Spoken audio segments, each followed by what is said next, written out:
Don't ask for my real name. Just call me Jay. On paper, I am a British Army officer, with a file locked away in London. But the man writing this, shaking as he lights his third cigarette, is no longer that officer. My mission was theoretically clear: training and technical support for Ukraine. No direct combat, no footprint, and don't die. But war doesn't follow theory. I'm not writing for forgiveness or fame. If I wanted fame, I would have posted war selfies. I write because the silence is killing me. What I've witnessed has altered the very structure of my soul. People ask if a professional soldier is ready for anything. I laugh. We are trained to hit targets at 300 meters and assemble weapons in the dark. But no academy in the UK can teach you how to face a maths teacher, shaking with the rifle, asking if he'll survive to see his daughter's birthday. No one teaches you how to handle the smell of cordite and blood clinging to your lungs. My mental state is broken. I feel like a machine reassembled with missing screws. Nights in peaceful London end in cold sweat because a police siren sounds too much like an air raid in Kyiv. This isn't a report on casualties. These are fragments of memory about the cost of duty and the thin line between hero and killer. It is the confession of a man who walked through hell and left a piece of himself behind. Are you ready? It starts with the night an encrypted email appeared on my screen at 3 a.m. It was 3 a.m. on a freezing February morning. The computer screen cast a pale blue light, illuminating the concise subject line of a high-level encrypted email. Non-official support deployment. Priority, top secret. There were no bugles, no patriotic speeches, just the whir of my laptop fan and the thumping of my own heart. A strange sensation ran down my spine, a cocktail of adrenaline, the soldier's craving for action, mixed with the vague unease of a human being. I turned to look at my wife and children sleeping soundly. The peace on their faces stood in stark contrast to the storm brewing in my mind. I was about to step into a world where such peace was a luxury that no longer existed. The next morning, in a windowless room deep within a military base in the south of England, the briefing was brief. No phones, no recordings. Our commander, a man with a face carved from granite, got straight to the point. "You will be ghosts," he said, his voice low and cold. "No uniforms, no Union Jacks, no Royal ID cards. You are there to teach them how to survive, how to use modern kit. But remember this, if you are captured, or worse, the government will find it very difficult to acknowledge your presence. Leave no British footprint." The warning wasn't a threat, it was reality. We were pawns on a geopolitical chessboard, pushed across the border with a return ticket that had no fixed date. The day I left, I didn't dare wake the kids. I kissed my wife on the forehead, lying to her that this was just a long training exercise in Poland. A lie we both silently understood was incomplete. A black civilian van took us to the airfield in the drizzling rain. Through the smeared glass, I watched the lights of London receding, the skyscrapers, the ancient bridges, the commuters rushing to work. It all suddenly felt alien. I was leaving the world of light to enter the dark zone. Inside the cramped cargo hold of the transport plane, surrounded by crates of NLAWs and medical supplies, nobody spoke. We, the toughest men in the unit, were all submerged in our own thoughts. I tightened my seatbelt, feeling the G-force press against my chest as we took off. And that was when I knew the road home would be longer than any journey I had ever taken. The first thing that hits you is the cold. It wasn't just the temperature, it was the atmosphere. Everything felt gray. The sky was a heavy sheet of slate, the buildings looked tired, and the very air felt weighted with anticipation. We crossed the border under the cover of darkness. The transition was palpable. One moment we were in the safety of NATO territory, and the next we were in a country fighting for its existence. The roads were pitted, scarred by the heavy tracks of armor moving east. My first impression of the city where we set up our temporary base was one of resilience mixed with devastation. It wasn't fully destroyed yet, but the wounds were there. Shattered windows boarded up with plywood, sandbags piled high around monuments, the eerie absence of children playing in the parks. Then we met them, the soldiers. I expected hardened veterans. What I saw were IT professionals, farmers, university students, and mechanics.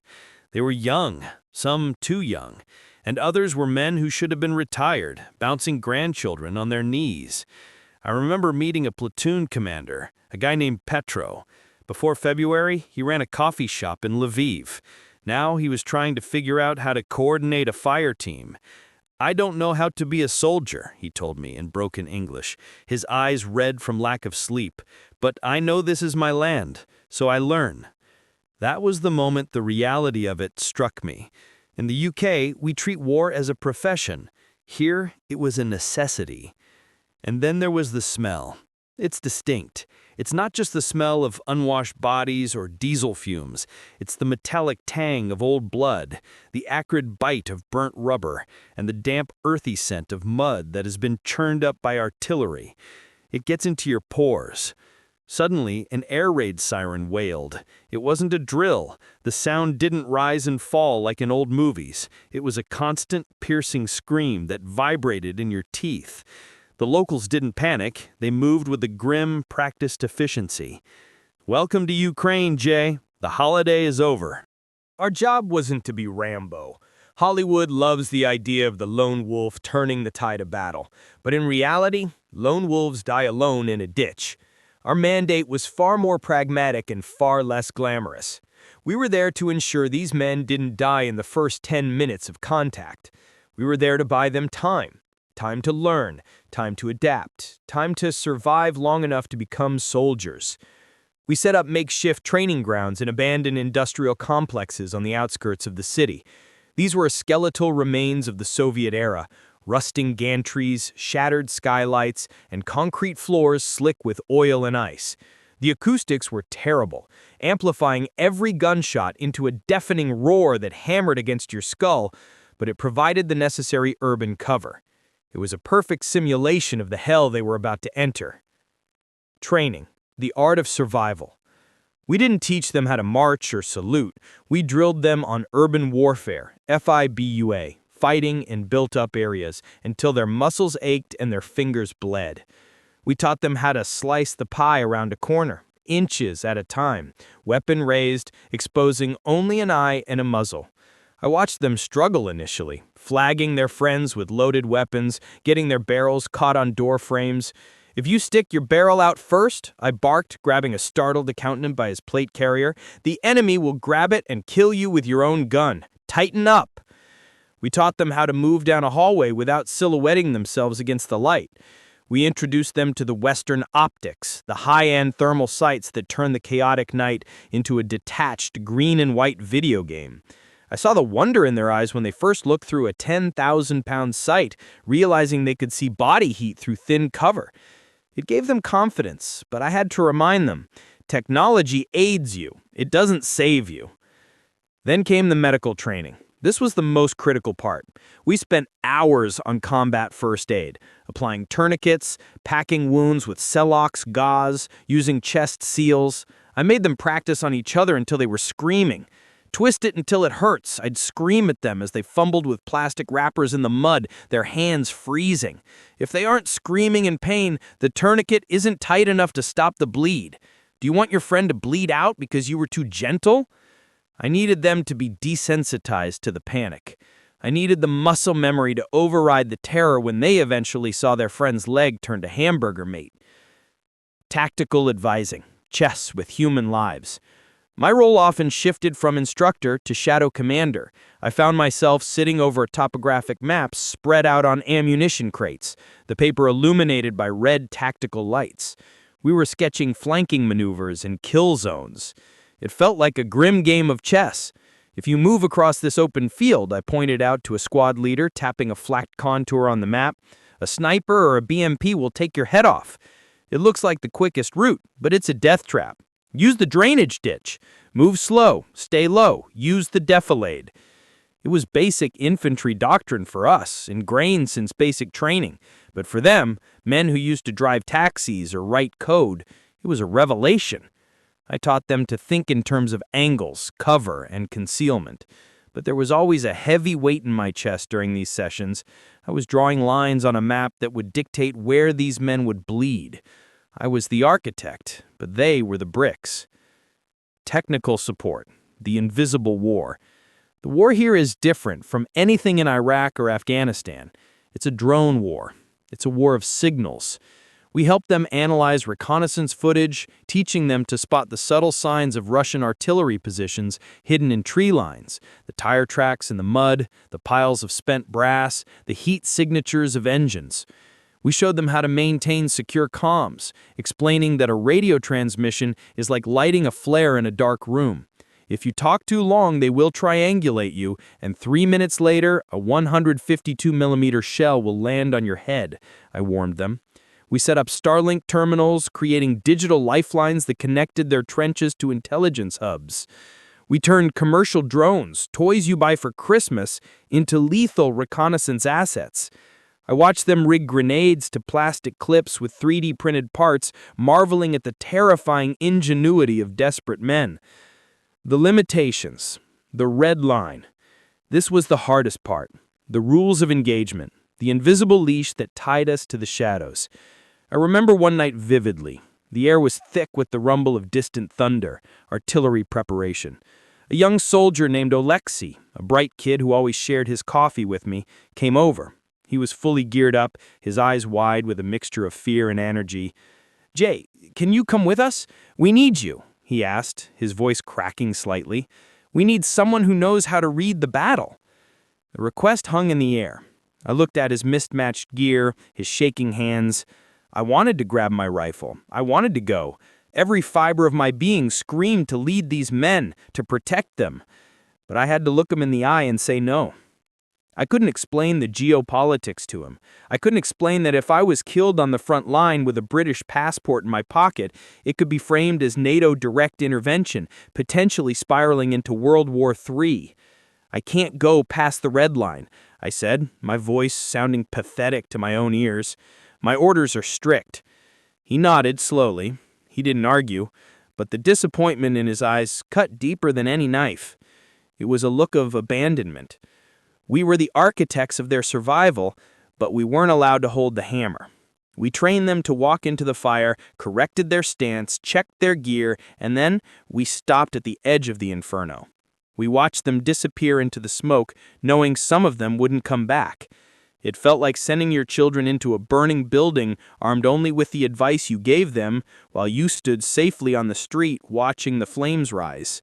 Eventually, the concept of a safe rear evaporated. The front lines became fluid, shifting like sand in a storm, and the war didn't just come to us, it swallowed us whole. The first shelling, the physics of fear. You think you know what loud is? You've been on ranges, you've heard demolition charges, you've stood next to idling tanks, but you never forget the first time 152mm artillery lands within killing distance. It doesn't start with the explosion. It starts with the sound of the air tearing apart, a shriek like a ripping canvas sky that drops your stomach to your knees. Then the impact. It's not just sound, it's a physical blow, a concussive slap that resets your heartbeat. The ground didn't just shake, it jumped.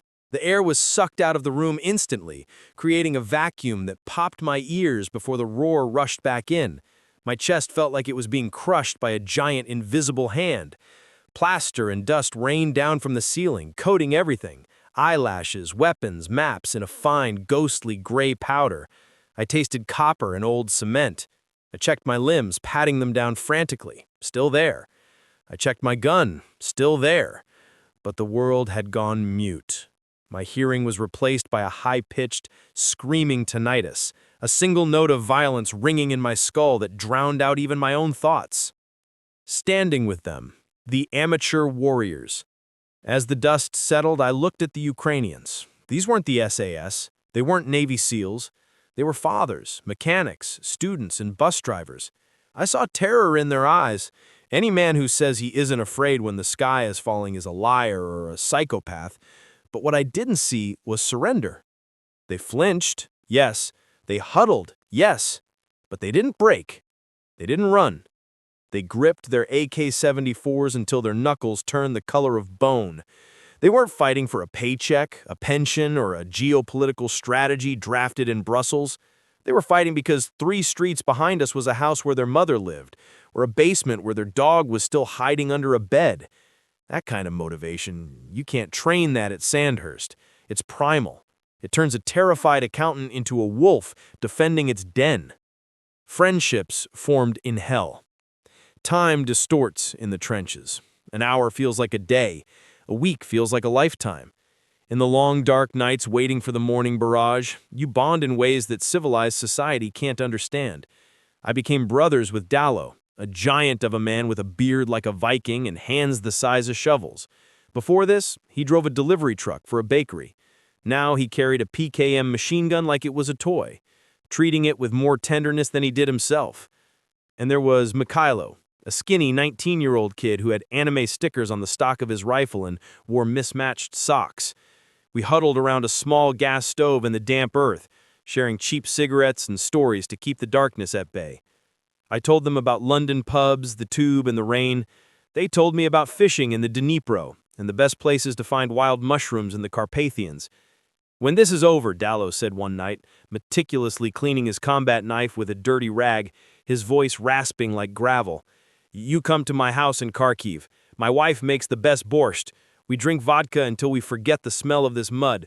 We will sing songs. Badly, but loud." "Deal," I said, forcing a smile through cracked lips. It was a promise I desperately wanted to keep, a lifeline to a future we weren't sure existed. The evacuation. A river of sorrow. One afternoon, the order came to help clear a village before the Russian advance leveled it. It was chaos incarnate. The air was thick with black smoke from burning houses, stinging our eyes and throats. We moved through the streets, urging people in the battered vans and trucks. It was a parade of tragedy. Old women clutching icons of the Virgin Mary wrapped in towels, refusing to leave their chickens behind. Children crying, a sound that pierced through the rumble of distant mortars like a needle. I had to physically carry an old man who couldn't walk. He felt light as a bird, his bones sharp through his threadbare coat. He grabbed my tactical vest with surprising strength, his cloudy eyes staring into mine, muttering something in Ukrainian over and over. "It's okay, Pop. I've got you," I whispered, lying to him. I knew it might not be okay. I knew the road out was under fire control. But in that moment, the lie was the only kindness I had left to give. The first regret. The limits of power. That same day, a civilian Lada tried to run the gauntlet out of the town. They didn't wait for the convoy. Panic makes you do stupid things. I watched through my optics as they sped down the open road. I saw the flash before I heard the boom. A mortar round landed 10 meters away.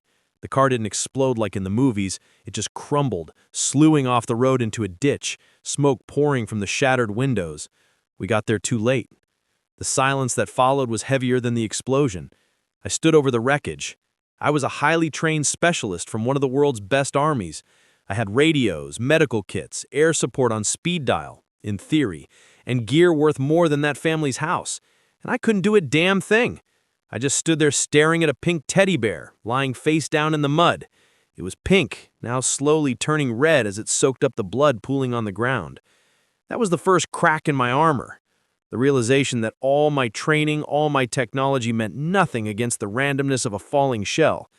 That was the first night I couldn't sleep, not because of the noise, but because of the silence. The accusing silence of a pink bear in the mud. War has a rhythm. It breathes. Bombardment, silence, movement, bombardment. You get used to it.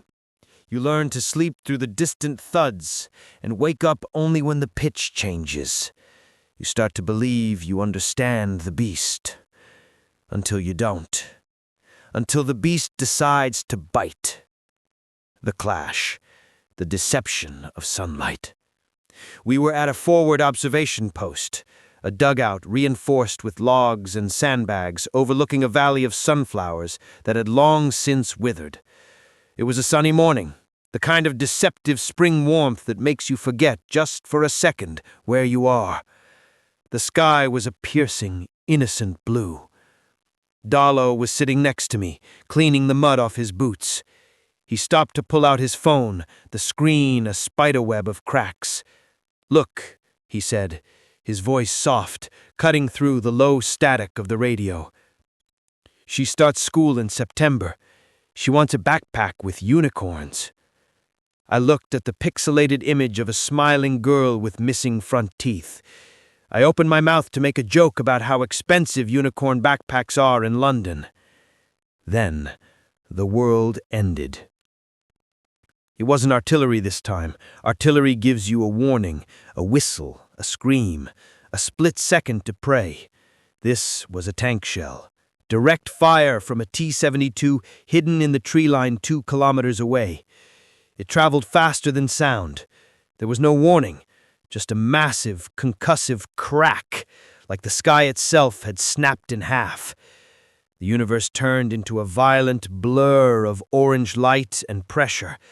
The blast wave hit me like a physical punch to the chest, lifting me off the ground and throwing me backwards into the dirt wall of the trench.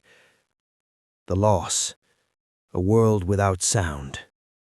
I scrambled up, coughing, spitting out grit and bile. My ears were ringing with a high-pitched scream that drowned out everything else.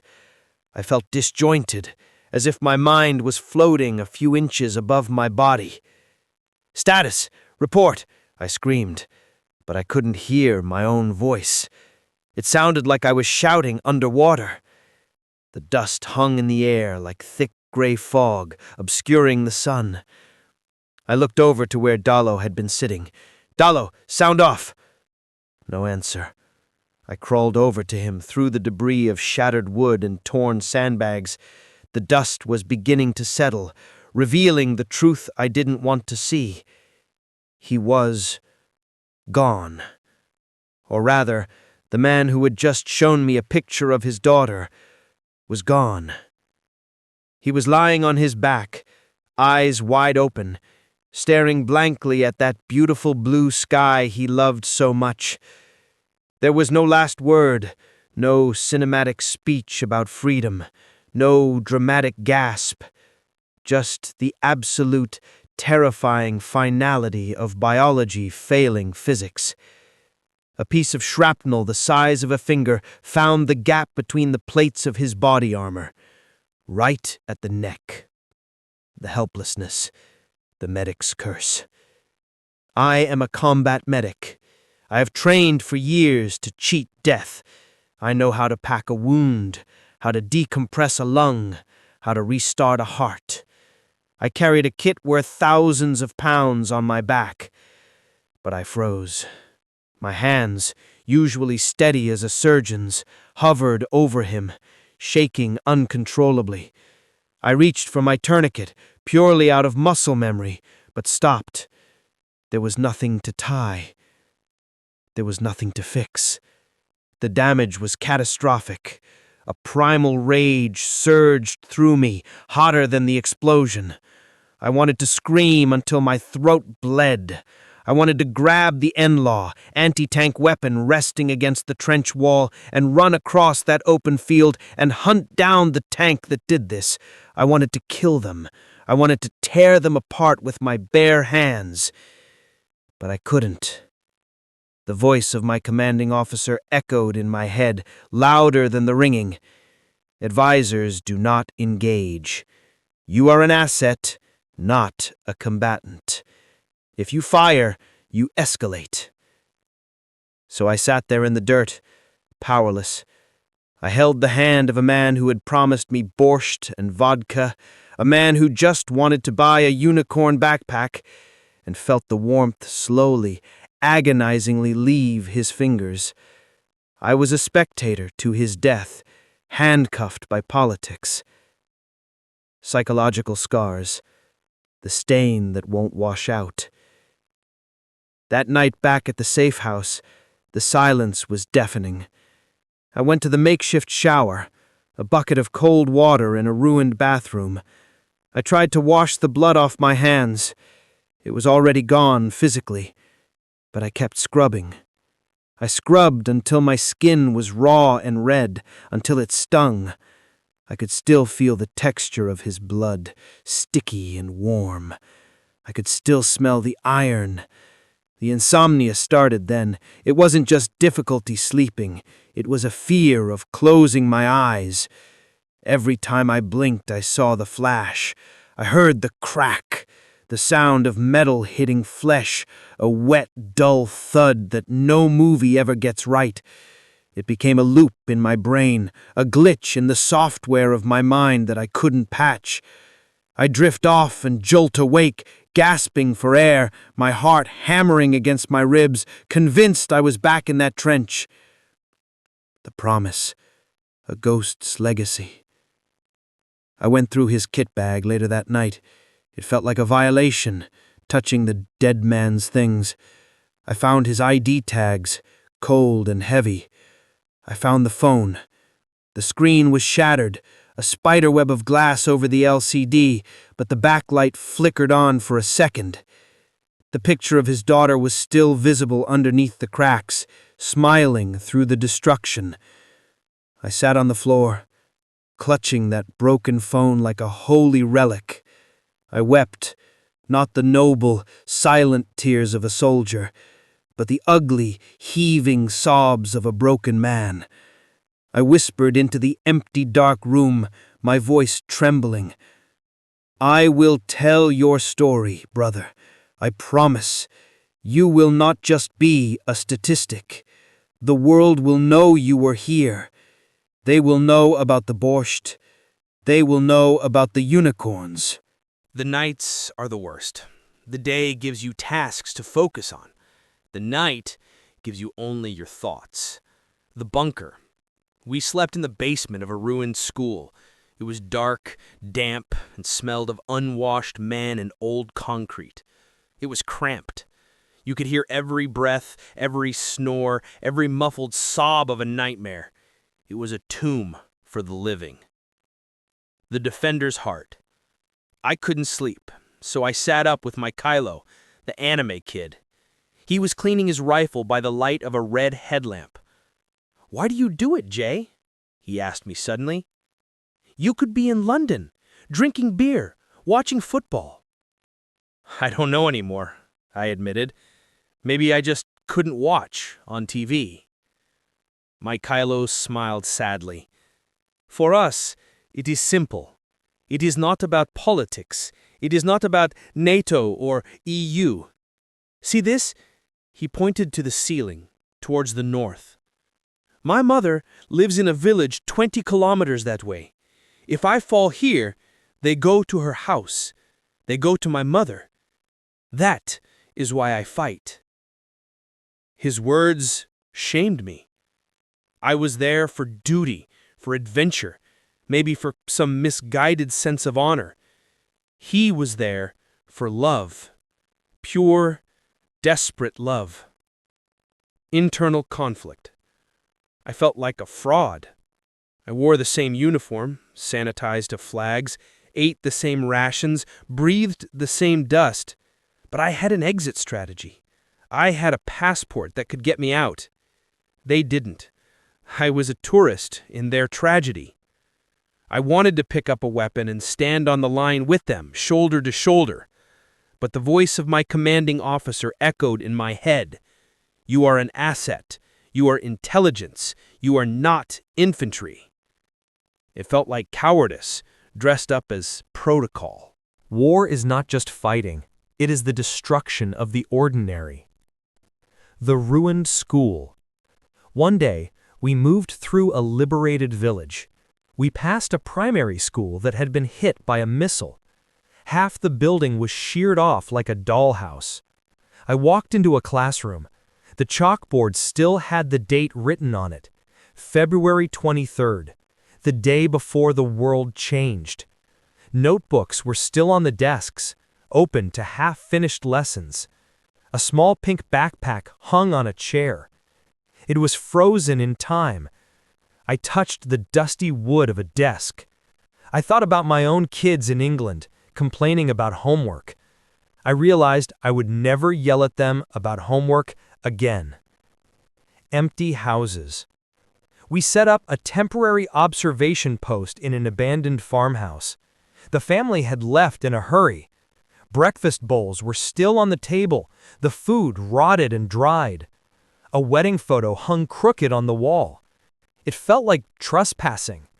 We were intruders in the intimacy of a family's life that had been ripped apart. I slept in a child's bed that night, my boots muddying the Superman sheets. I felt dirty, not physically, but spiritually. The meaning.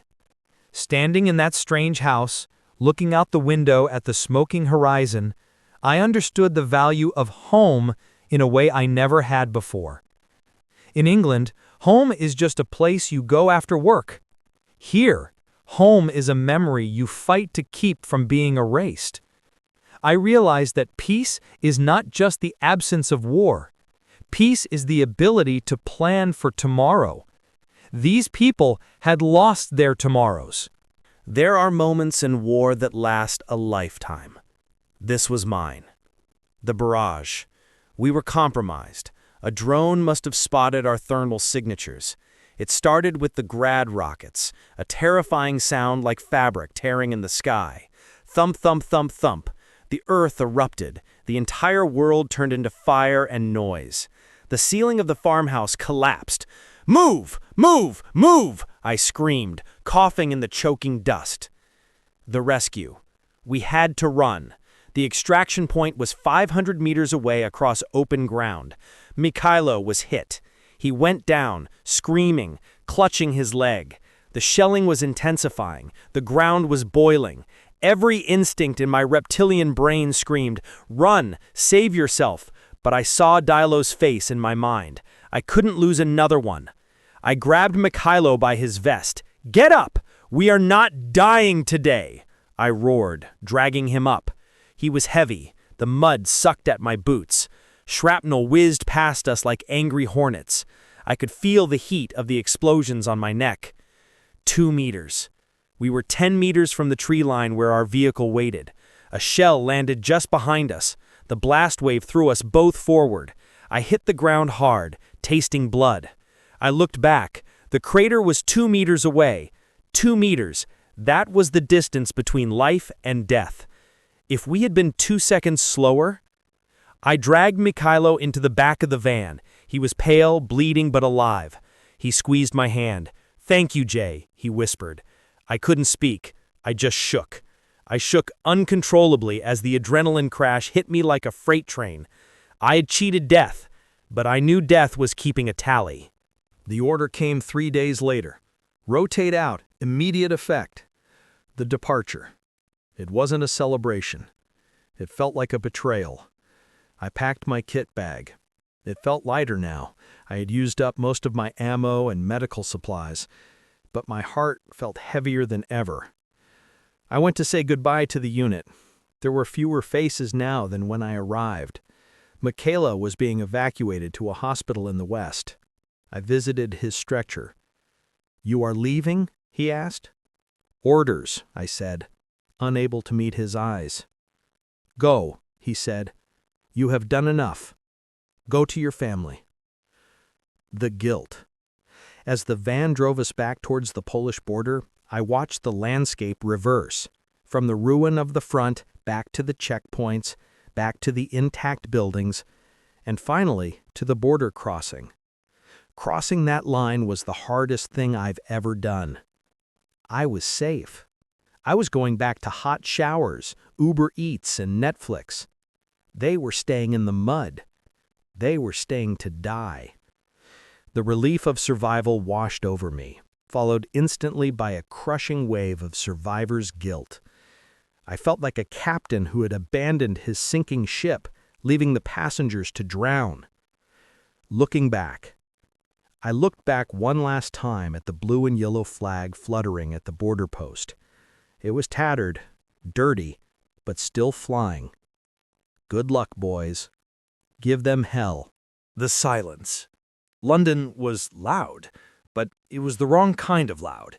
It was the noise of triviality. I walked out of the airport and saw people arguing about a taxi queue. I saw a teenager crying because he dropped his ice cream. I wanted to grab them and shake them. Do you know how lucky you are? Do you know that 3 hours flight from here, people are burning? Insomnia. I went home. My wife hugged me. My kids jumped on me. I smiled. I played the part. But that night, lying in my soft bed, with the streetlights casting shadows on the wall, I couldn't breathe. The silence of the house was terrifying.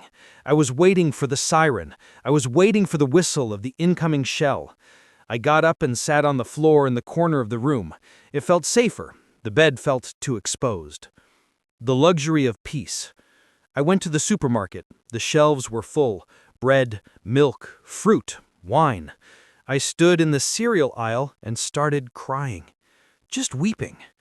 A woman looked at me like I was crazy. She didn't know that I was remembering the old woman in the village clutching a single loaf of stale bread like it was gold. Peace had become a luxury I didn't feel I deserved. I felt alien in my own country.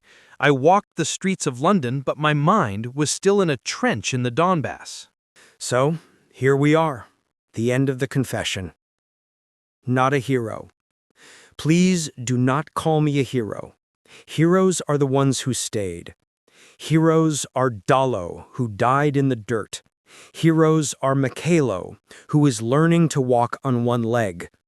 Heroes are the teachers and bakers holding the line right now as I write this. I am just a soldier who did a job. I am just a man who saw more than he wanted to see. The tribute. I often think about Dalo. I hope his daughter knows her father didn't die for nothing. He died for the right to exist. I think about the promise I made, to tell their story. This is my attempt. It's clumsy, it's angry, but it's true. To you, the reader. If you are reading this in your warm house, safe and sound, don't take it for granted. Peace is fragile. It is like a glass vase, beautiful, but it can shatter in an instant. Be grateful for the quiet nights. Be grateful that your children wake up to an alarm clock, not an explosion. And remember those who are paying the blood price for freedom, not just their freedom, but the concept of freedom itself. The conclusion. I am back in the UK physically. I go to work, I pay my taxes, I mow the lawn. But part of me is still there. Part of me is still sitting in that dark bunker, smoking a cigarette with a ghost, waiting for the dawn. I left a piece of my soul in Ukraine, and I don't think I can ever get it back. End of confession. J.